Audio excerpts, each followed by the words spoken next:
All right. Hey everybody, we wanted to bring you something special today. We're often asked how the board works, and we thought we maybe would take a different approach today. Which is deconstructing our board and then reconstructing it for you. Exactly. So one of the things we highlight the most on the board is the obstacle system. So all of these black markers are basically the maze system. And as you can see, Lucas right now is rotating the layers underneath.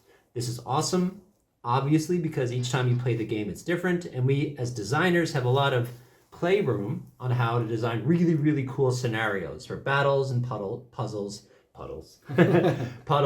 and so forth. But what's happening underneath? And why did it take so long to develop this whole thing?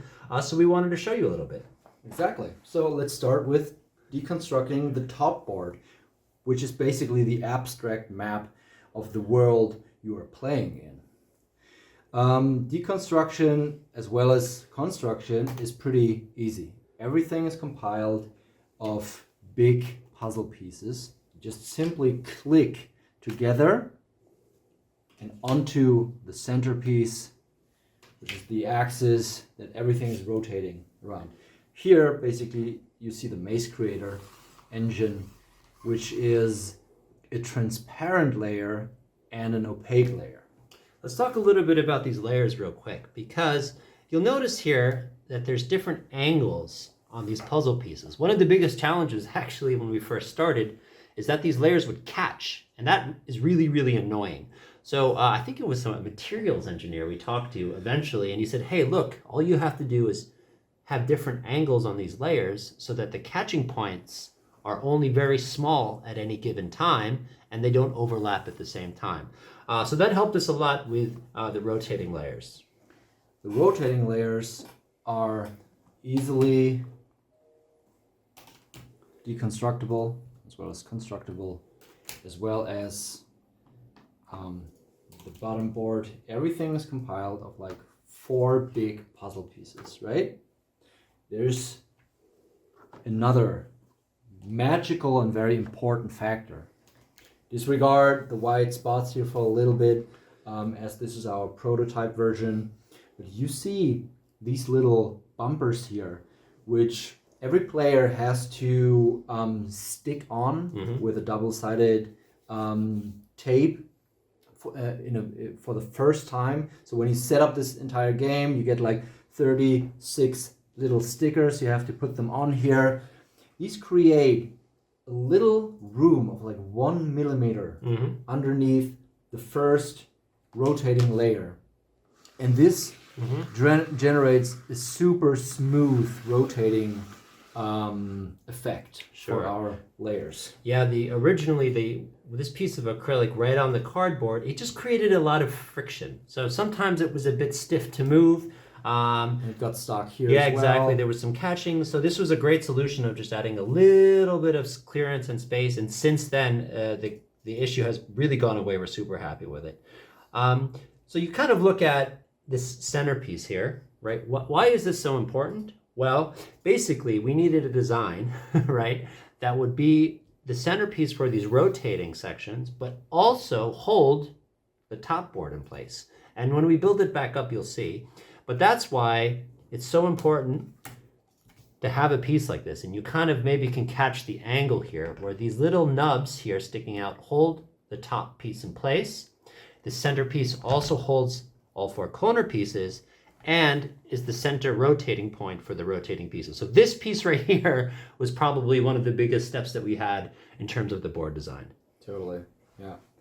And as you can see, the bottom board is compiled of 4 huge puzzle pieces, completely interchangeable, exchangeable, which gives us opportunity for future expansions and different world scenarios.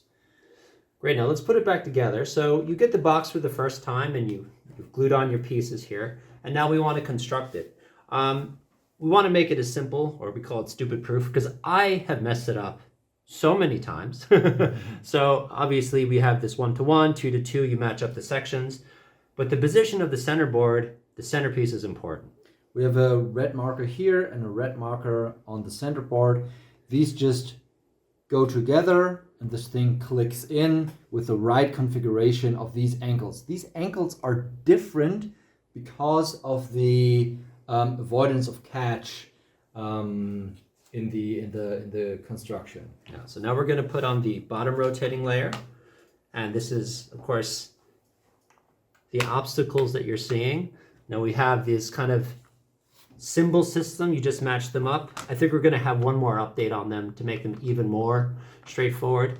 It was actually the transparent piece that can be challenging sometimes because we actually laid it down upside down from time to time. Exactly. So this is the transparent top sheet. It goes there and it clicks together super smoothly. Now everything is, where's that? There you go. So again, you see this rotating board immediately in effect. Lastly, again, to make sure that you put the top board on the exact spot, we give a visual guide here. So you see here this day and night and day and night. You just kind of lay it right on top here, easy breezy, and it pops right onto this nub. This will probably be a center plastic piece that's molded in the end. And everything is like just clicking together.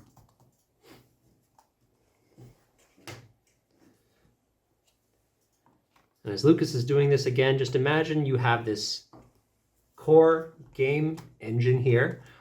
Everything is interchangeable, and we also made sure to keep everything blank. Nothing moves anymore. Yeah, so this is a solid piece now. And so back to where we started now.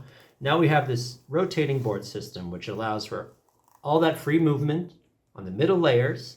It's held together by the centerpiece, and we have this beautiful top board that allows us to really create all of the fun game moments.